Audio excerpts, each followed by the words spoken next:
Dhrubesh, Yes, hello, ma'am. how are you? I'm good. How are you? Yeah, fine, fine. Shall we start? Yeah, just give me 5 minutes. All right. Participants are joining, so just give me 5 minutes. We'll start in next 5 minutes. Okay? Okay. Okay.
Yeah, good evening to one and all. Ma'am, we shall start. Yeah, okay, sir. Uh, yes, Uh, Ravi Teja, Teja, Yes, ma'am. Good yeah, afternoon. good afternoon, good afternoon. Just do you can start with. Okay, ma'am. Hello, everyone. Welcome to today's alumni webinar session. I would like to introduce today's honorable guest and presenter, Mr. Dhrubesh Dev Sharma, alumni of this of 2015-2019 batch, who is now working at Alganize as a senior front-end developer. He has worked on scaffolding tools and many freelancer projects during his journey in SRM. He will be sharing his expertise on how to ace a job interview on behalf of the management and students of SRM. Vadaparani, I welcome you, sir. Over to you. Thanks, bro. Thanks a lot. May I know which year I'm talking to? Is it third year, fourth year, or Its majority is from third year. okay? Some All students right. from final year and second Oh, year. awesome. Okay. Awesome. Cool. I think these second year folks would make the most out of it. So yeah, I think we can start. Let me just quickly share my screen here. Yeah, sure. Can you guys see my screen? Yes, ma'am. All right. All right, cool. So, hello everyone. Welcome to this seminar. We're going to talk about how to ace a job interview. Uh, I say 101 because this does not cover all the breadth and height of how to ace a job interview. So, this will purely be an introduction. Second year, third year folks might be able to benefit a lot from this, and as well as fourth year folks, because we won't just talk about how like what happens in an interview, but we are also going to talk about some of the planning aspects of thing on how you can prepare for an interview, what to expect, what an interviewer expect from you, and of course, how to ace it. So let's go forward. All right, so some introductions, right? As you know, my name is Dhrubesh Sharma. I graduated from Assam Vadapalli in 2019, so I'm a graduate of 2015-2019 batch. So I was fortunate enough to finish 7 internships by the time I graduated, and also managed to get a CGPA 6.4. Also, I'm also a backbencher like most of you, I believe.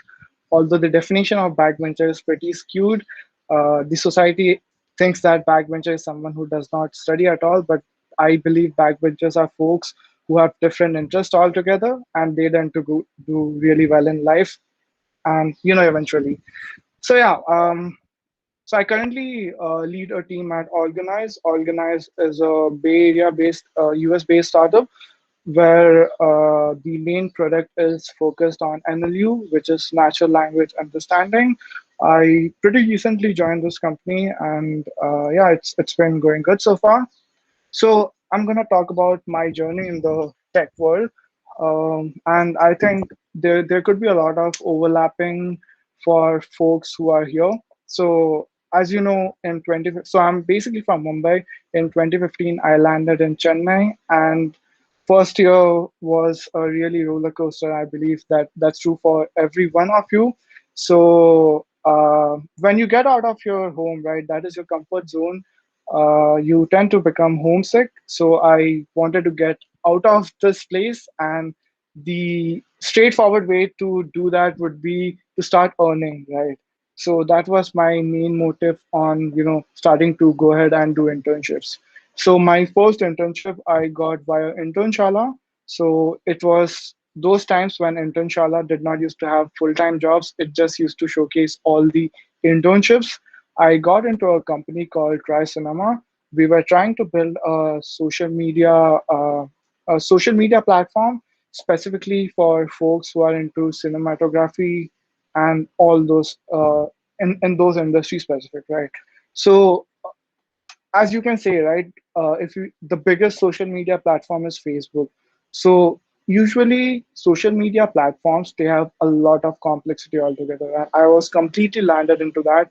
It was a really difficult move for me, because I just knew really basic stuff, right, and I had never written a production level code. So yeah, we were trying to build something, but unfortunately, it did not really work out well. Then I moved to a company called Pick Your Trail. It still exists in Chennai. So they basically create itineraries, and that is the place where I got to learn how to work in a team all together, right? When you have multiple stakeholders, you have a product engineer, you have a product manager, you have, of course, a front-end engineer, a back-end engineer, you have a designer, you have marketing folks, how to interact with CEOs, how to interact with all the leadership teams, what your manager expects, and all those things. So I worked there for a couple of months, and then I had an option to continue or to switch. And I thought that I would make the most out of my college life. So rather than staying in one company, maybe try to switch a bit and focus on other industry as well. Then I got into a company called Skilling. Skilling is into edutech basically, and it was also a different experience because I was hired to do job of what is expected from a full-time engineer, because their full-time engineer had left during that time, so I was the one filling in. So as an intern, it was a lot of responsibility, which I did not personally sign up for because I did not know earlier.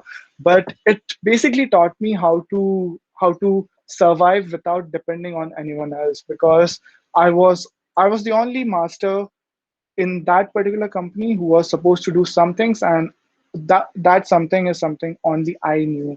So for example, in tech, I majorly work in JavaScript. So there was no one else writing JavaScript in the company. So if I have some doubt or if I get stuck, internet was the only place I could go to. So my major learning from that working there was basically how to Google stuff, right? Because as you get into the tech industry, you will realize that Googling is a really crucial skill which not a lot of folks talk about. If you know how to Google, basically it converts to you will figure out a way on how to come up with a solution out of it, out of any problem whatsoever, right? So you need to learn that. So yeah, worked there for some time, then moved several companies. I also worked at a company called Postman. It's an API development tool. It's in Bangalore. So the learning from Postman were also pretty different. I mean, I can go all in depth, but yeah, that's pretty much what I've been up to. And in my full time roles, I was working at Razorpay. That was my last internship. It's a fintech company. If you have not heard about it, I worked there for close to 2 years. I did 6 months of internship there, and they gave me a PPO, which is pre-placement offer, and then I joined their full-time work for 2 years, and then moved to another company called McKean, which is also a US-based company, and it was a service-based company, and then finally landed to Organize. Um, yeah, that's where I'm currently. So yeah, that's pretty much how my journey so far in the tech world has been. Yeah, so because of all these full-time roles, right, I was heavily involved in hiring engineers. So this is basically what makes me qualified to talk about this particular topic on how to ace an interview, because I have been on both side of the table, both as an interviewee and also as an interviewer. So I have quite a good amount of wisdom on how to go ahead and crack interviews and stuff. So hope it will be beneficial for everyone. So yeah, I also run a YouTube channel called the Junior Developer. Uh, I mainly talk about tech related stuff. We have a podcast as well where I try to bring all the industry experts and talk on a topic with them. All my previous colleagues as well, and some folks who are doing really good in some aspects of tech. So please check it out because it's pretty beginner friendly, and you might enjoy it if you love tech. So that's pretty much all about me. Some housekeeping stuff.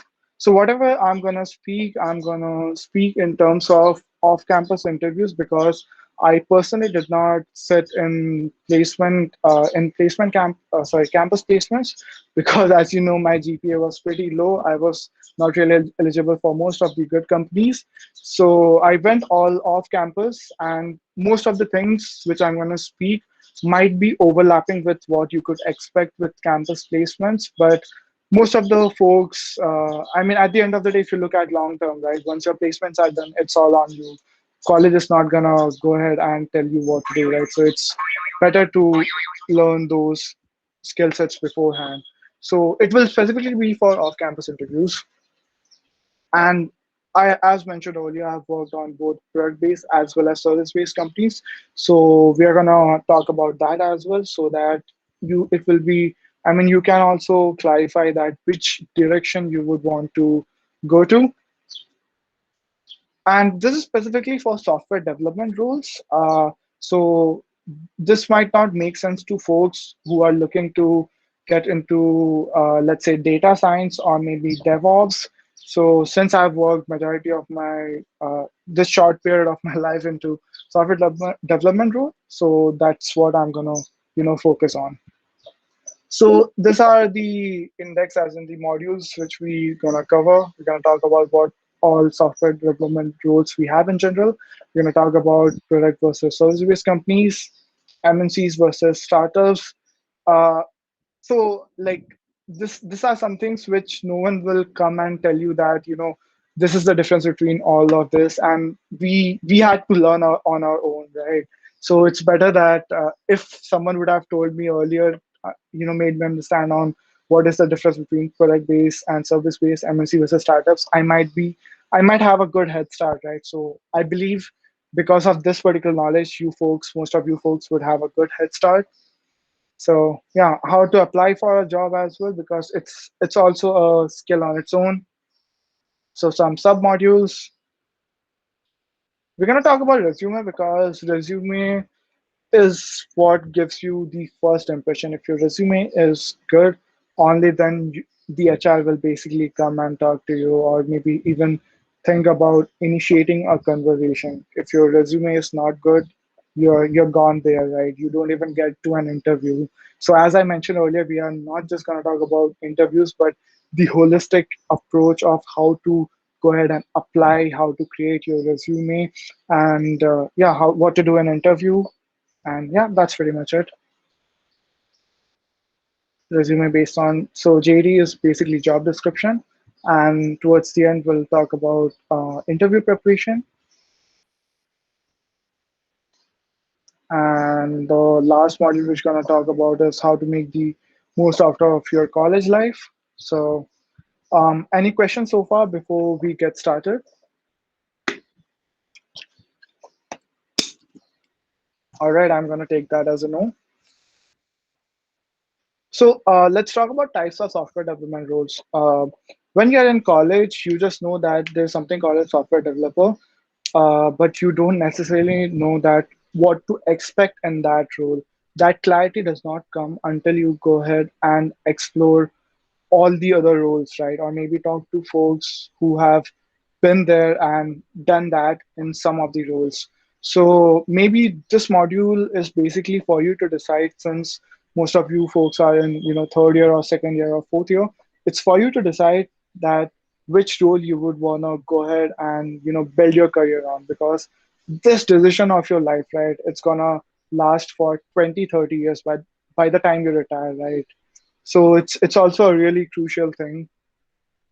So let's talk about backend developers. Okay, so backend developer is basically someone who majorly writes APIs, right? So backend developers' job is to provide you, in really layman's term, right? But it's of course more than that. But it's to provide you all the data-related stuff which is required to showcase in the UI, right? So for example, if you see right now we are in Google Meet, right?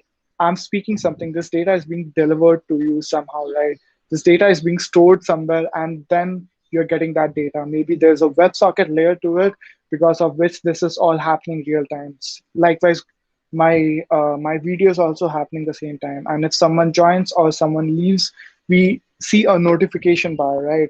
Why is that happening? That's because the backend is providing the front end with the data. Okay, hey, someone left. Hey, this is what the current condition of the application is at, right? So their majority, like the major work of backend developers, is to provide you with the data and querying DB. But of course, you also would be responsible for, let's say, monitoring the whole system, and then a lot of performance related stuff as well. So that's pretty much what a backend developer does. And then comes the front-end developer. Front-end developer is basically responsible for everything related to visuals. So whatever you see here, right? Just small cues which you see where some name is written with some mic which is turned off, and here in my which is highlighted, and when I'm speaking, something is happening, right? And then while I'm sharing my screen, you can see my screens as well, how they are kept, right? That is the responsibility of front-end engineer, to showcase that particular design on, to make sure that it's really top notch. So backend basically provides you with the data, and front-end developer is responsible for showcasing everything. Now, even in front-end, we have some like two types of major front-end developers. Not two, it's more than two actually. There are web developers. So Google Meet is a classic example of web developer. Maybe if you're looking like accessing this from your mobile phone, then a mobile developer would have written that. And if, let's say, if we had the desktop app, then maybe some desktop front-end developer would have written that. So it completely depends on the system where the code is running, right? So that's pretty much what a front-end developer does. And then we have the sorry, it will be AI, artificial intelligence and machine learning engineer. So their regular job is to build models and make sure that whatever the prediction is happening, it's at par with what is expected by the user, right? So to give you a basic example, Siri is a classic example of an AI, right? So and then we have a lot of models, for example, Facebook or any social media platform, right? Especially Facebook. So if you would have seen, if you tend to like a type of post for a long duration of times, for multiple times, then it might happen that you would start to see those kind of contents a lot. Same goes for YouTube, right? If you see some particular type of video on a daily basis, or you're spending a lot of time, YouTube would figure out that, okay, this person is only interested in this particular topic, so let's start showcasing a lot more videos related to that. And that's basically what internally an AI ML engineer does.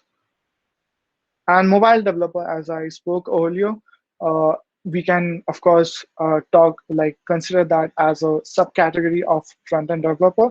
But even in mobile developer, there are iOS developers, there are Android developers. So, and sometimes maybe you could use a technology like React Native, where majority of the abstraction you can just write on React Native, which runs on both the platforms, both iOS and Android. But you might end up writing some specific code even for let's say for Android or for iOS as well. So that's what a mobile developer does. UX engineer. So UX engineer is what my role basically comes to, because I started as a front end developer, but UX engineer is what my role is right now. The job of UX engineer is to sit in between developing and designing. So it might sound like a really weird thing to you right now, but when you go into the industry, right, there are a lot of roles which has some boundaries, and slowly those boundaries seem to melt, and a new role starts emerging. So UX engineer is one of them, who is responsible for handling everything regarding the UI UX of the platform, as well as coding stuff out. So although I actively code stuff out more than actually working on designs, but there's a lot of back and forth. My role expects a lot of back and forth between designers and talking to other stakeholders as well. So DevOps engineers is basically, they build a lot of pipelines. So let's say you write some code, right, and you're supposed to deploy that code somewhere, right? So it might seem like a really simple thing right now with all the new technologies coming in, like digital oceans or Vercel. They have a really straightforward UI for you to go ahead and do that. But when you are actually doing that in a productionized environment, not for your project, a lot of things you have to consider. You have to consider the security, and then of course we, like, whatever code we write, we don't directly deploy it to production. Production environment is the one that the users see. We don't do that. We have a staging environment, we have a Git setup, we have branching, we have a lot of complexities. So DevOps engineers is responsible for building all those pipelines so that our deployment happens in a really smooth way. Okay, so full stack developer. So full stack developer is a really gray area to talk in tech, because the definition of full stack is you're supposed to know everything, starting from front end to back end to AI to mobile to DevOps, setting up pipeline to security to, like, everything. And for an individual, it's close to impossible to know everything. That's why usually full stack developer has a different meaning in different organization. It could be called as a full stack web developer or full stack mobile developer. Full stack web developer might be responsible for handling the front end side of things as well as back end side of things. And for a full stack mobile developer, they would do the front end of the mobile as well as the back end. So usually the definition tends to change based on company to company. And it's basically like you the bad thing about being a full stack developer is you don't seem to master one particular thing. You tend to become a so-called, jack of trades and master of none. But it also completely depends where your interests lie. I have seen a lot of folks who started their career as a full stack developer, and that then they figured out that they enjoy, let's say, front end more, so they slowly start switching to into front end role, or they tend to enjoy back end side of things more, so they started shifting to back end side of things. So it completely depends on you, and the definition depends on the company.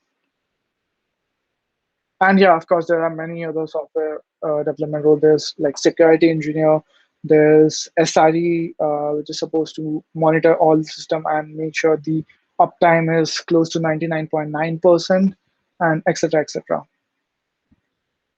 So let's talk about product versus service-based companies. So let's start with service-based companies, right? So let's talk about expectation in a job. So the expectation of your role is different when you are in a product-based company versus if you're in a services company. To define what a service-based company is, you can look at it as if you know what a freelancer is, right? A freelancer is an individual person to whom other companies come, give project, and you're supposed to build those projects and give it to the client. So service-based companies do the same, but they have a lot of employees, right? So for example, Infosys, although Infosys, Wipro, and all this, they can't really be called like holistically a service-based company because they have their own internal products as well, which they are supposed to take care as well. So about service-based companies, the the good thing about service-based company is you tend to work on project which is which has background from multiple industry. So today you might be working in a edutech sector. Tomorrow you might end up working in a fintech sector. So if that is the kind of industry which you think you like, then maybe service-based company would be a really good match for you. And I briefly worked with a service-based company, which did not really have any product of its own, and it was relying completely on the clients. So I personally did not enjoy it because I don't like hopping from industry to industry that much at this level. Because when you hop, you're basically starting from zero, right? So it's a lot of effort to start from zero. But on the other hand, you could say that if you're working in a product-based company, you're just working on a single product, right? Most of the times you're working on a single product, you might end up getting bored. So if you tend to hit that board layer, you can maybe try out some service-based companies or maybe then switch. So it depends on you. But for freshers, I believe service-based company is really good because you tend to get a lot of experience from different fields, and then you will get an option to choose, okay, I like edutech sector or I like fintech sector, right? So I'm gonna go to that completely. So you can go ahead and join a company from that background. Let's say on fintech, you can join PayU or Paytm, something, or Razorpay, something of that sort. On edutech, you can maybe join Udemy or Udacity. So yeah, it completely depends from individual to individual. So let's talk about the money and ESOPs a bit. So usually, at least in India, service-based companies don't tend to pay a lot. But if you get an opportunity outside, the service-based companies tend to pay more than what product-based companies pay. So when I say outside, I mean specifically countries like any European countries or even US-based and even in Singapore. So they tend to pay a lot. But the the bad thing, the demerit of going into service-based company is usually they don't tend to provide ESOPs. So ESOPs is basically these stocks. Okay, so when you are part of a company, in most of the companies they provide you stock. So let's say if the company happen to go ahead and go for, let's say, IPO, or if the investors tend to say, okay, we want to buy more stocks, we want to invest, a cashback could happen. And that amount, when any of these events happen, right, that is a lot more than what you can get in a cash component in terms of money. So usually service-based company don't tend to do that because to to scale a service-based company, it takes a lot of time. Like look at Infosys and Wipro, right? They took a lot of time to go public. So the scalability factor on service-based company completely depends on number of employers you're adding. So the more number of employers you add, which basically is directly proportion to the number of projects you take. So that way, ESOP is a really long game. If you are planning to stay there for a lot of time, then maybe it might work out for you. In terms of growth, it completely depends on the company and of course your manager, because manager plays a really crucial role in that. But usually a lot of folks tend to work in service-based company for a short period of time, maybe a year or two, and then tend to move to product-based companies because the ESOPs are pretty good compared to services company. And for product-based companies, uh, their probability to go public is higher than a service-based company. So product-based company, as I mentioned earlier, is basically you're working in a particular product, right? So for example, if you work on Google, you might be part of a team who would work on, let's say, GPay or Google Meet, right? So you're solely responsible for that. And internally, you can of course switch teams. It completely depends what the policies of that particular company is, right? Okay. So money and ESOPs, at least in India, in terms of package, where-based company tend to pay you a lot more than any other service-based companies, but go into the game where, like you might have seen a lot of ITNs getting a 1 crore or let's say 45 lakhs, 50 lakhs offer. So their base pay in general is around somewhere around 12 to 18 lakhs, and rest of the things are variables, which is either you get these stocks or you get some bonuses. And this stock which you get, right, it has a vesting period of 4 years.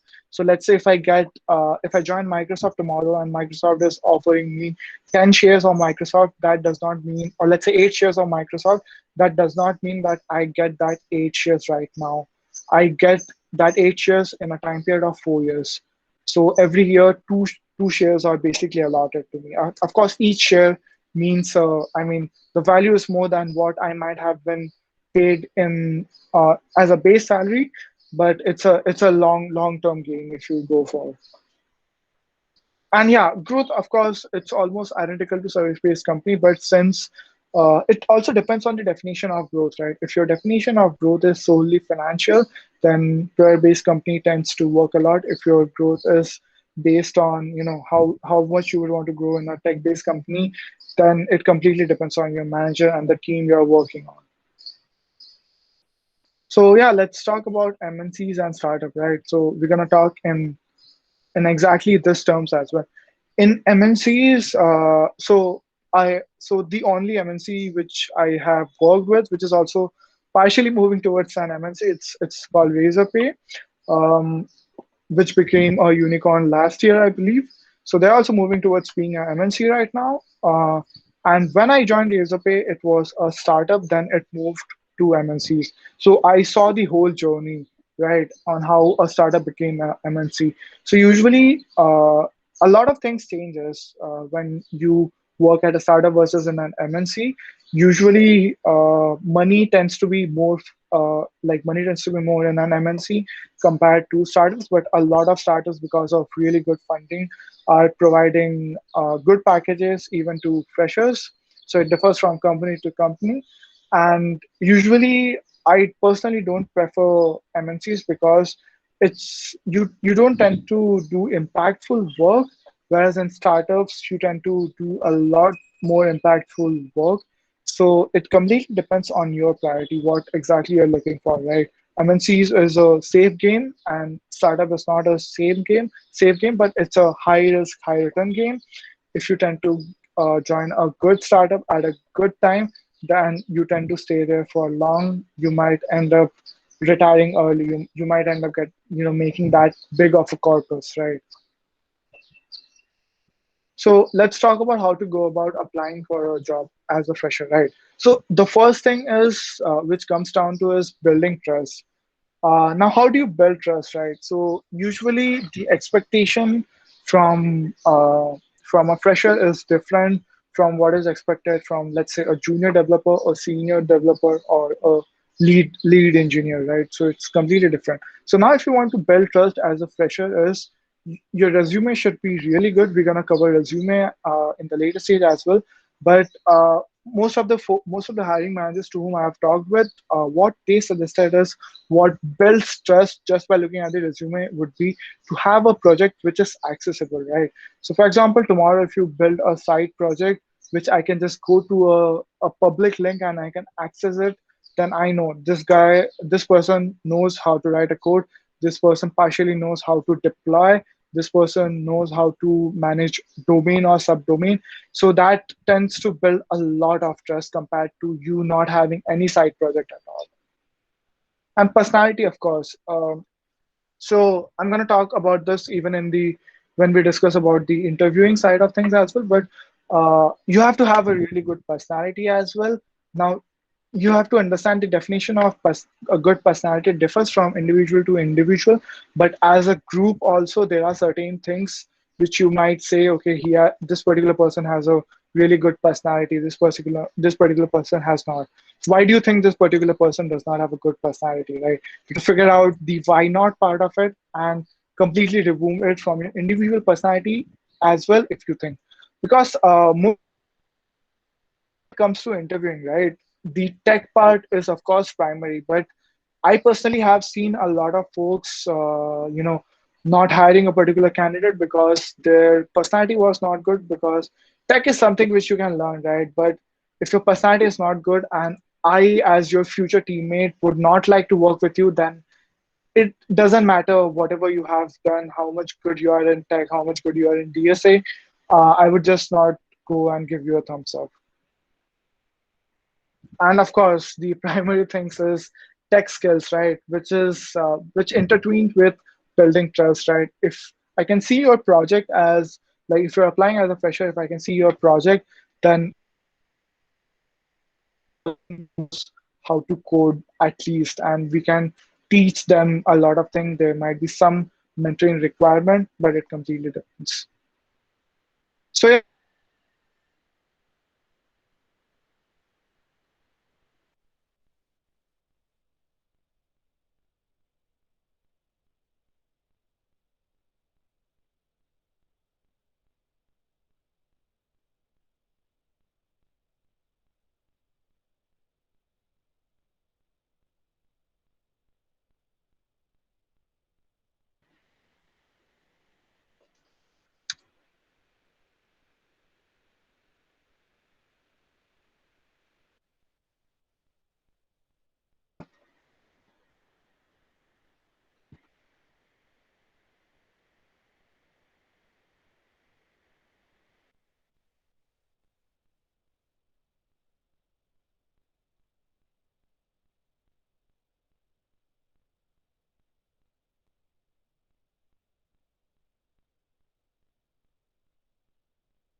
The You know? Logically, ma'am. Yeah, I think there is some network problem with Dhrubesh. Mm-hmm. Yeah, okay. Just give me a minute, I'll call him. Okay.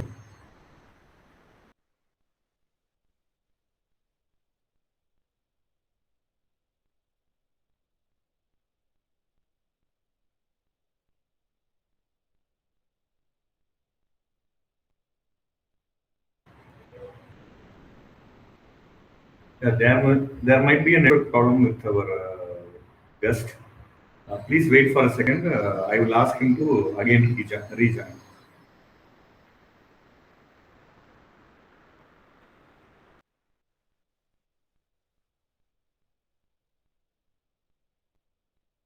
Sorry folks, I think my internet, can you guys hear me now? Yes, yes, yes. You are Yes, audible. Please Okay. proceed.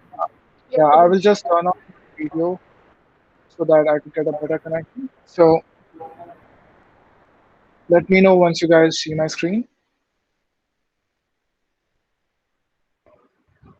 Can you guys see my screen? yeah, yeah, I can see. Yes. Yes, yes. All right, cool.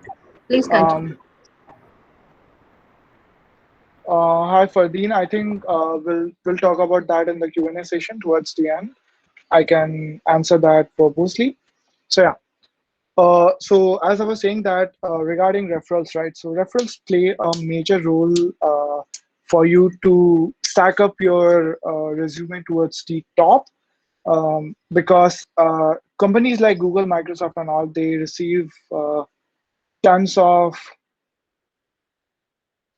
they tend to receive tons of applications on a daily basis, and referrals tend to play a really good role. Okay, so first thing first, LinkedIn is an excellent source to get referrals. It's easier for you to slide into anyone's DM, but you have to structure your message really good way so that even the person who is about to refer you, they should be convinced, right? You should tell all about the skill, all about your skill sets, figure out a way to convince them. And of course, alumni network works a lot. SRM has a really strong alumni network. Try to approach your seniors, whoever is in a company which you want to be in, and of course, they would help you.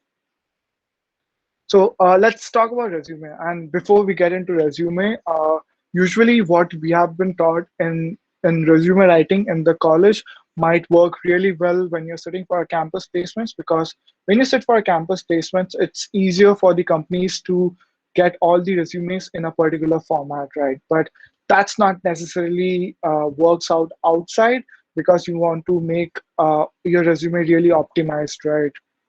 So first thing first, you have to have your basic contact details. You have to have your phone number. You have to have your, of course, your name and all your links, like LinkedIn or what else. Yeah, I think LinkedIn should be suffice. Should have those. No pictures. Please don't add pictures. I'll tell you why, I think, in the later section. And of course, no address, because why would I want to know your address when you're submitting your resume, right? It just takes up a lot of space. Imagine in that space, instant you could talk about your skill sets. And you have to use a really good template, which has to be minimalistic, which has to be really minimalistic. Otherwise, you might tend to lose the opportunity, right? It has to be really crisp, and you should list down all your skills, all your side projects, or if any internships which you would have done. So yeah, how to optimize your resume. So this was a study done by Harvard. I came across this in my second year. So usually, since HR gets a lot of resume, right? So you have to understand, like, if as a person you're getting a lot of resumes, then you have to optimize your time as well, right? So it's like in a max you would get like 2.5 seconds. An HR guest who just came to the resume. So you just have that 2.5 seconds to make sure that the HR appreciates your resume, and something or the other catches their eye, and they go ahead and make a call to you and maybe interview going forward, right? So as I was saying earlier, right? I'm sorry. If you have the pictures and if you have the address is something which does not really matter. Picture is something which is really flashy, and out of those 2.5 seconds, right? Usually as a human, we tend to look at pictures more than text, right? So it's a bit distracting, because more than 1 second of that would be spent just looking on the picture, right? And you can't afford that in a competitive world. So you have to be really precise and, to the point. It's not like, I mean, it you can add really small points, that's completely fine, but it should be understandable, right? You don't necessarily have to explain it in really long paragraphs, and add only relevant stuff to your role. Otherwise it does not really. So if I'm applying for a let's say a web developer role, and if I'm writing let's say Ruby on Rails or Alexa as my skill sets, that's something which is of no use in my role, right? Maybe I know that it's good to have, but it does not add much value to my role. Okay. And the last thing is, do not add anything which you did not do on your own.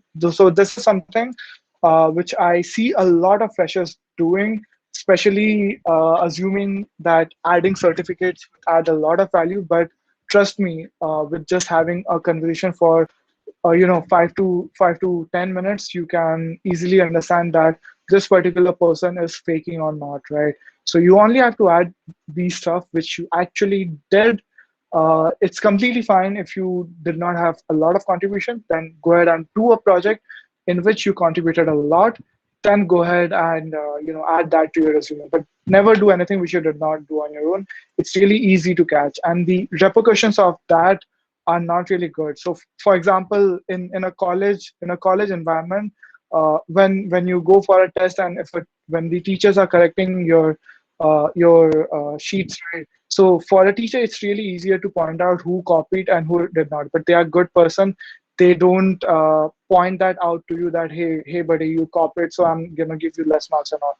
But the outside world, it's not that way. Okay, not everyone is empathetic outside. If you tend to if you end up getting in a scenario where they figure out that you have written something in the resume which is incorrect, they will assume that all the points are incorrect, and you might end up getting banned from that company for lifetime.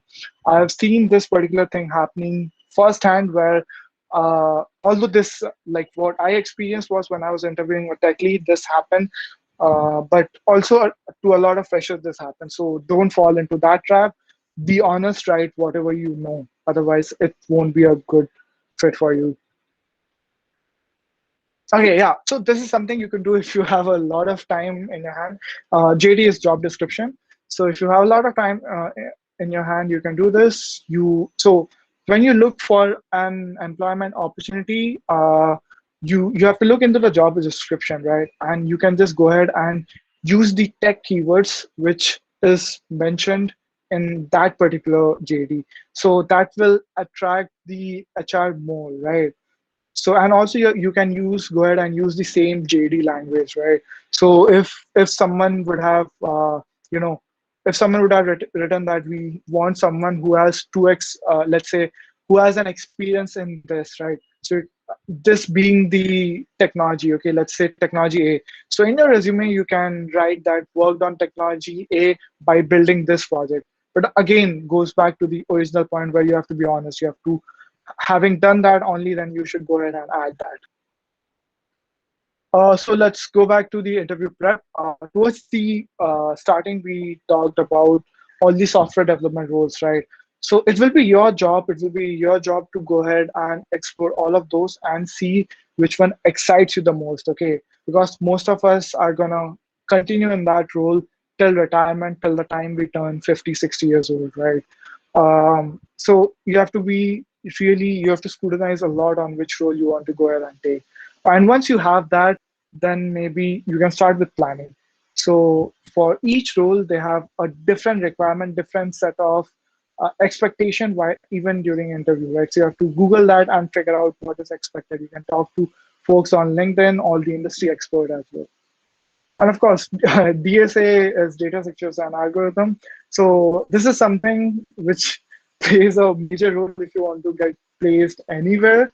So irrespective of the role which you're applying to, if you're applying for anything in development, even if your role does not directly impact or does not directly make use of DSA, you might end up being asked that in the interview. Slowly and slowly, the industry is moving against it because a lot of companies have come and told that okay, we're gonna not include DSA as a part of interview round. Google, Microsoft, and all the fan companies, they still have this as an requirement. So try to do a lot of lead code as much as possible. It might not directly impact you when you start working, but it will definitely help you to get a job. Yeah, so what exactly does an interviewer look for? Okay, first thing first, your tech skill should be top notch, and it's really easy for you, right? Because when you are a fresher, only 2 to 4% of the folks are doing really good in tech or exploring something out of that. So you have to come in that 2 to 4% bucket. You have to go ahead and introduce and impress the interviewer that okay, you know all these things, right? So you have to go ahead and do that. That is the first thing which an interviewer look for, that okay, tech skills is sufficient or not. Second thing is you have to be honest, right? If you, like as mentioned earlier, if you get caught in one of those scenario where you have written something which you have not really done, then that will be the end for you. So don't do that. The third and the last thing is how good you are in terms of making conversation, right? Because as an interviewer, I have to judge, okay, this is the person I'm hiring, and I have to spend close to 40 plus hours with this person on a weekly basis. do you think I would enjoy working with this person or not, right?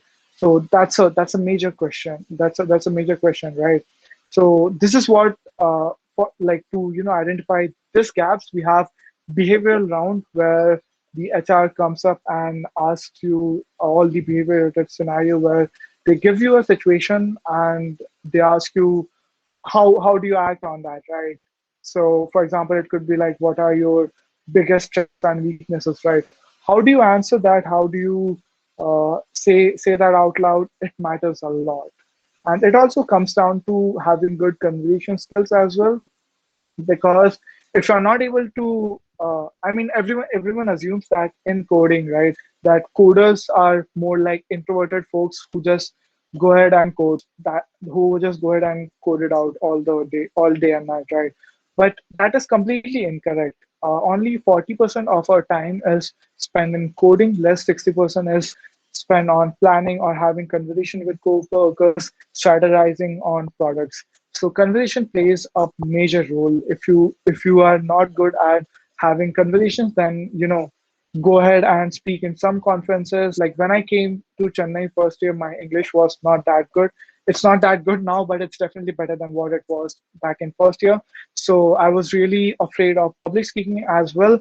But in first year, I can't remember the subject, but we have a subject where we try to build up our professional skills, right? Which is in, I think it's in all the 4 years. So in the first year, when the teacher came and asked that who is ready to introduce themselves in front of the class and go to the stage, so it was my instinct that okay, let's raise a hand, because if I don't raise a hand at this point of time, I might never end up doing it. And I went there and introduced myself, and it went pretty well, and you tend to get a sense of confidence as well, right? If you're able to speak in front of multiple folks. And starting that, I ended up going to a lot of tech talks as well, and I spoke in a lot of other tech talks in Chennai and even in Bangalore. Like in Chennai, we have Chennai JS, we have Google Developers Meet, I spoke there. We have Facebook Developers Meet, I spoke there as well while I was in college, right? So that shoot up my confidence, right? It skyrocketed that. So you have to put yourself in scenarios where you're supposed to speak out loud and make sure that everyone is following you and having a good conversation, right? So those are the few things which, as an interviewer, like or any interviewer, would look for. The last thing which I wanted to cover was how to make the most out of college life, right? So this is really crucial. You have to build a really good personal portfolio website. This is non-negotiable, right? Because this gives a sense, like this connects to the first point which I was talking to about building trust. If you have a personal portfolio website, I know this person knows how to code, this person knows, and I'm assuming that website is somewhere on GitHub. The repository exists on GitHub, and you have deployed it somewhere, right? Maybe it's your own domain or it's some random domain.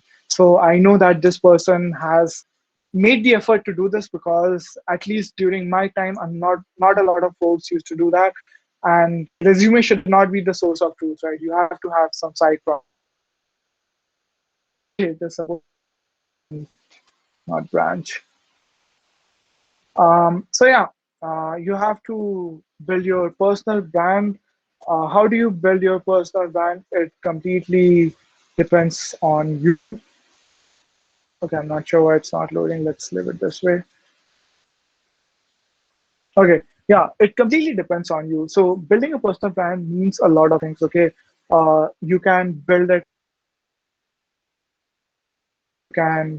on YouTube, like what I'm trying to do here, or you can build it on Facebook or anywhere, right? So you have to be really vocal about what you're doing.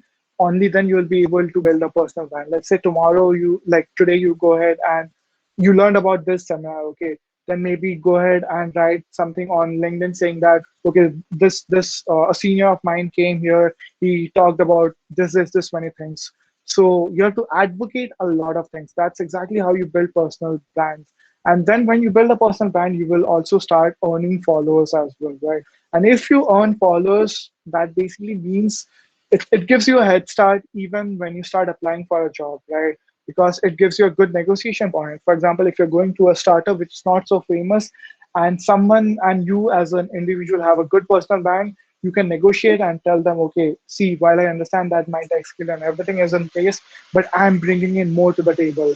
When I join this company and when I update this to on LinkedIn, then a lot of folks are gonna go ahead and know about this particular company, right?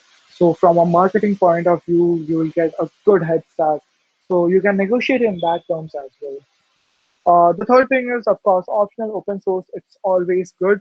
I know a lot of folks who completely like who got employments via open source. They did not really have to go ahead and get like do an interview as well. They just got solely based on open source.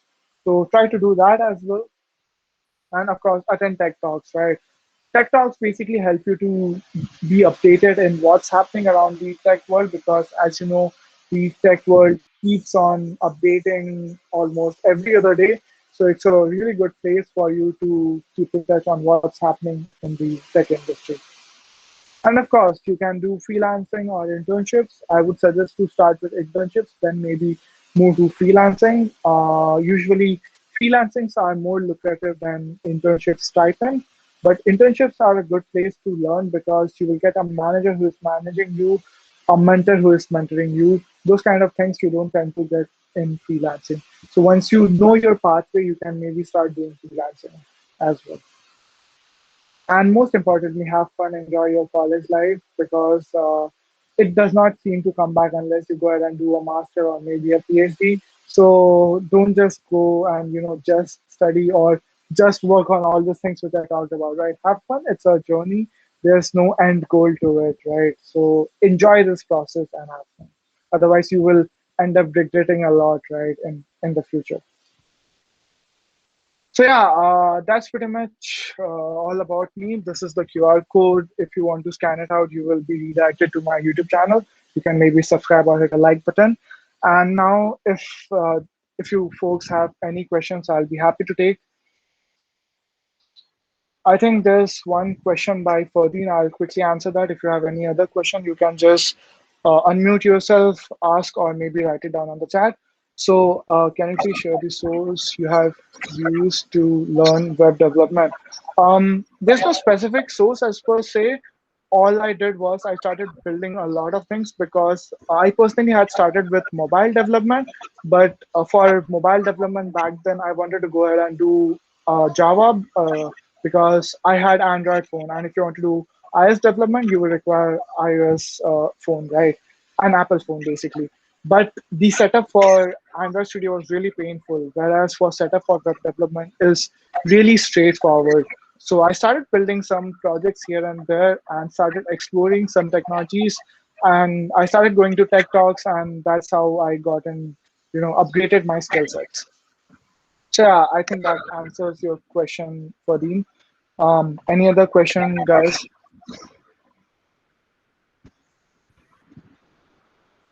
Students, if you have any queries or feedback, please share it in the session. Sandesh Jain. Okay, cool, Sandesh. So yeah, DevOps engineer is basically the meaning of DevOps is development operational engineer, right? So all you have to do is you have to make life of all the developers in a particular organization easier. So like I talked about deployments, right? Or maybe how the architecture of the DB would look, right? Which services to call, and all those things. Basically, DevOps engineer take care of it.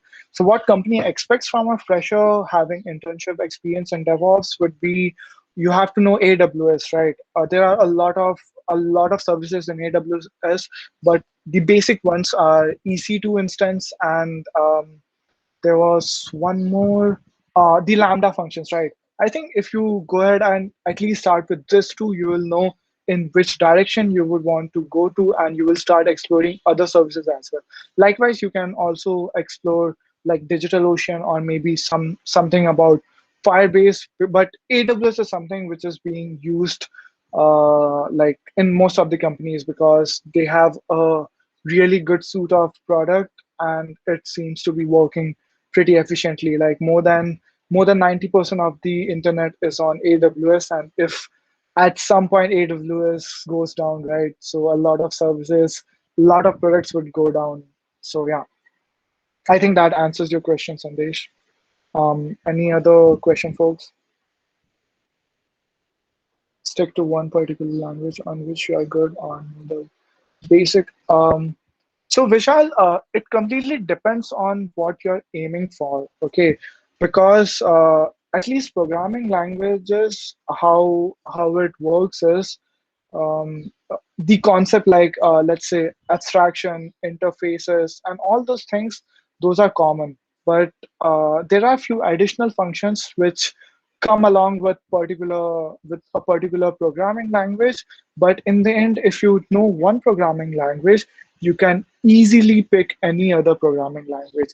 Now, if you want to stick to one language or explore, it completely depends on you, right? If you're let's say, so for example, I mainly work with JavaScript. I know a bit of Python as well, but Python is something which I learned on my own by figuring out some stuff, okay? But personally, I know that even if I don't learn any other language, since my major tech stack is JavaScript, I'm gonna survive in the industry and it's not gonna matter to me. But as a fresher, if you feel that full stack is what you're aiming for, then of course you'll have to know multiple programming languages, and then you have to go ahead and master one of them. But mastering one of them is non-negotiable. You have to have at least one thing which you are a master of. Otherwise, what's the use, right? I hope that answers your question, Vishal. Harini, is there a particular format while writing? Well, there's no specific particular format as per se, but the basic details which I talked about earlier, right? If you could have all those in any format possible, you can just go ahead and do that. There are a lot of places which also provide services of resume reviewing as well. You can maybe go ahead and approach them, or maybe you can go ahead and approach anyone on LinkedIn, right? That okay, hey, this is my resume. What do you think about it? You can also go ahead and talk to any HR. They would give you a really good feedback of your resume, right? So there's no specific format as per se. There are several formats. Some work out really good, some does not. For example, I talked about having a picture, not having a picture specifically for engineering role, right? But when you're applying for a marketing role, picture is a must because it develops credibility. So it also depends on where you're applying for. So yeah, I hope that answers your question, Harini. Anything else, folks?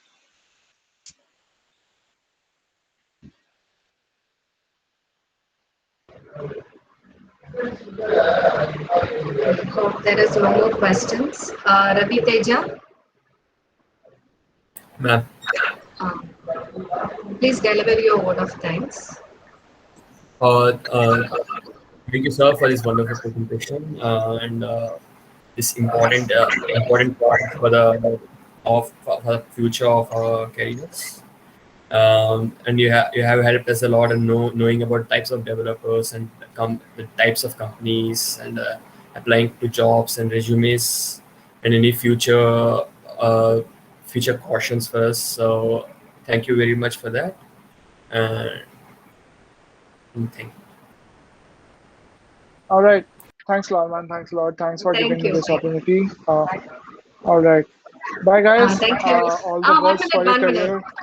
Yeah, Dhrubesh, please wait. I want all the participants to switch on your videos so that we can make a screenshot of all the participants with the resource person. Please sure. switch on your videos just for a minute. Everyone, please. Kishore, Aniruddha, Vanita, Achyut, please.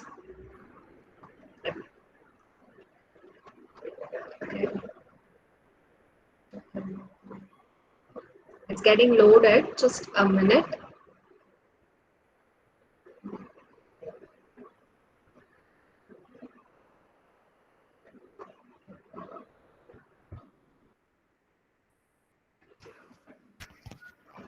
And yeah, Dhrubesh, actually, while starting, you said no, you are a backbench student, and got less than 6.5 CGPA. And yeah, of course, the backbenchers only know how to Yes. complete the session in the given time. Hello. They don't want to disturb Yeah. others. Yeah. So you completed the webinar exactly from 5 to Yeah. 6. Thank you. Thanks. Thank you, Dhrubesh. Thanks a lot. Thanks for giving your time for your juniors. Thank you.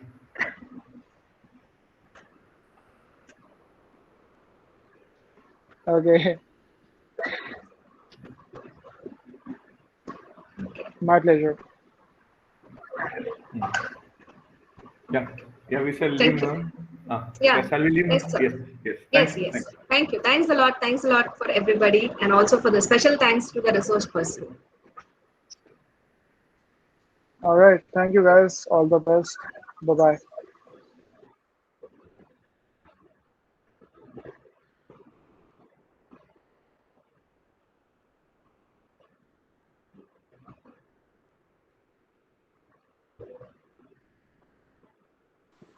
Thank you.